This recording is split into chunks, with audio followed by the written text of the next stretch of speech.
बानी पीटीआई की मुबैना धमकियां में पोस्ट की तहकीकात के लिए FIA साइबर क्राइम विंग के 4 सीनियर अफसरान पर मुश्तमिल कमेटी तश्कील दे दी गई। तहकीकाती कमेटी ने अडियाला जेल पहुंचकर बानी पीटीआई से पूछगछ भी शुरू कर दी। वफाकी वजीर इत्तलात अताउल्लाह तारड़ का कहना है कि बानी पीटीआई मुल्क को अनारकी और बगावत की तरफ ले जाना चाहते हैं। सोशल मीडिया पोस्ट के जरिए फौज के इदारे को हदफ बनाया गया, जो काबिल मजम्मत है। पूछा जाए कि बानी पीटीआई के नाम से सोशल मीडिया अकाउंट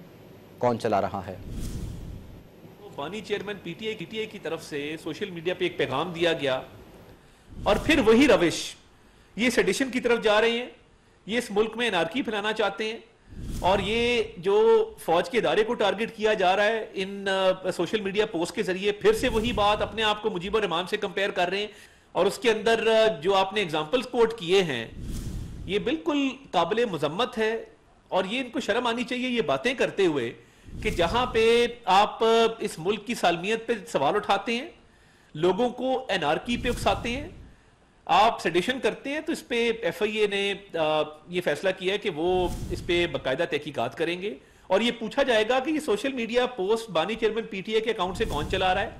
और आया वो खुद पैगामात लिख के भेजते हैं, कौन अकाउंट चलाता है और कौन ये डायरेक्शन देता है कि इस तरह के पोस्ट जो है वो लगाए जाएं।